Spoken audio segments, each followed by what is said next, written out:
Do you discount your achievements, your strengths, the things that you accomplish in your life? Do you look at something that you did and say, well, it's not so great, or someone else could have done it better, or yeah, but why did it take me so long? If you are discounting your accomplishments, your strengths, your value, then you're in trouble. And you're going to learn in this episode how to shift that, how to release that, how to free yourself from that so you can actually start to feel proud of who you are.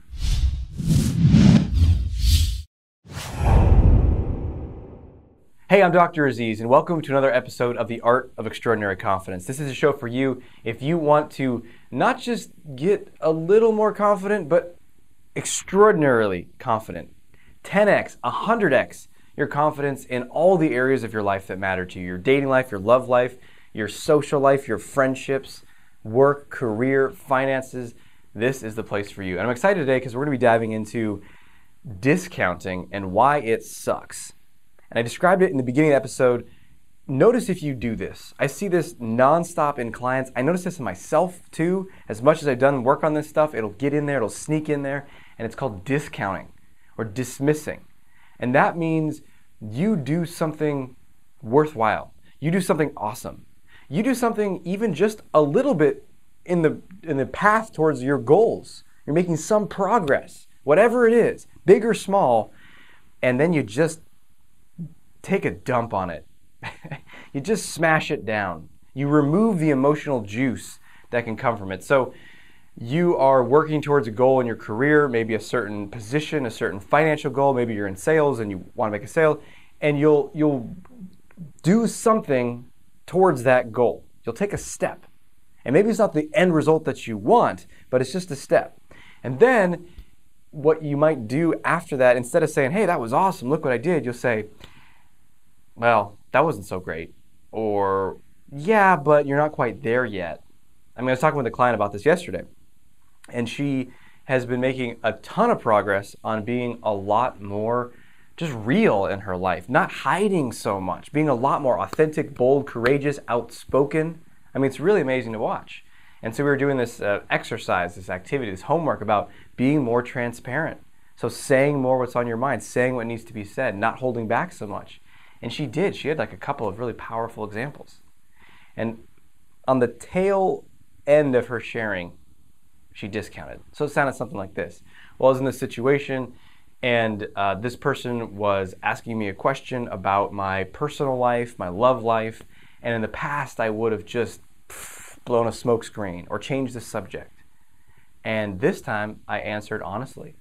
I said, well, yeah, I am single. It's an area that I'm working on. It's actually been a challenge for me I'm not very good at dating. She shared a lot and was honest and powerful and real. And that is, in my book, that's a sign of increasing confidence. And as soon as she finished saying that, she said,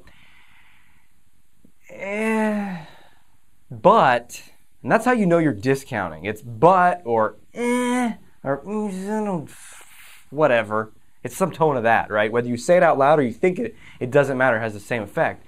And so she said, yeah, but, it wasn't, the person was asking me openly. They were really obviously attentive and interested. So I was like, what are you talking about?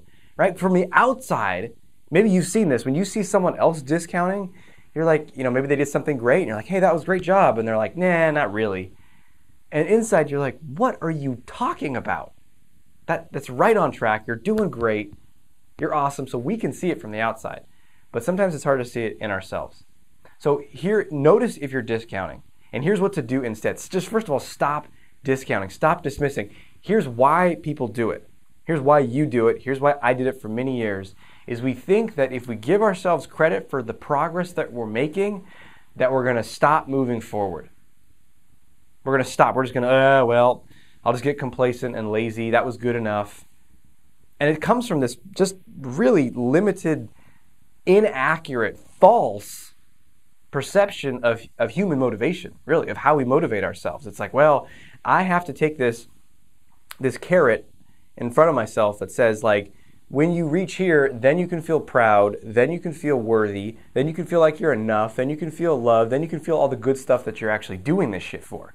Right? Because whatever your goal is, the fitness goal, the money goal, the relationship goal. You're doing it because you want to feel something, right? You get an amazing relationship, you're going to feel more love, is what you think, right? You're going to earn more money, you're going to feel confident, proud, successful, worthy, whatever you imagine, free, all these things that we think we're going to get. Emotions, we do everything for emotion.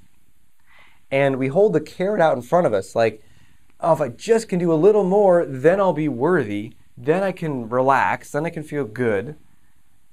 But that's not quite yet. Nope, not quite yet. Nope, not quite yet. Nope, not quite yet. You take this too far, and we could just become like endless perfectionism. But we want the feeling, we don't give ourselves the feeling. And we think that's going to keep us motivated. And you know what? It might.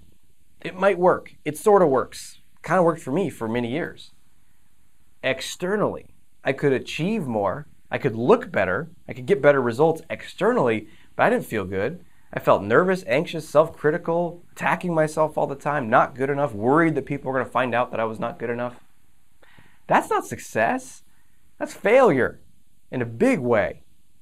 And it's the most depressing kind of failure because it's like private and secret and hidden. Anyway, it's a mess. So it doesn't work. It's a poor form of motivation. It's a shitty kind of fuel. And so we have to shift that. And to shift that energy to something that's actually going to motivate you. So the reason I'm pulling back the hood and highlighting why you're doing it is if we know why we're doing something and we see that it doesn't work, then we can choose differently. So choose differently. Say, I'm not going to discount myself anymore. I'm not going to dismiss my achievements, my strengths, my positive qualities, the progress that I'm making towards my goals. In fact, make them more real. Focus on them more. So instead of focusing on the gap, like let's say your goal is 100,000 a year. And you're like, yeah, well, I only made 7,000 this month. That's not on track for 100,000 this year, right? Instead of focusing on the gap, focus on, whoa, what did I do to create, $7,000 this month? That was awesome. Good job, me. That was great, right? We focus on our progress and we don't dismiss it. We amplify it. We focus on it. And guess what? That is 1,000 times better fuel.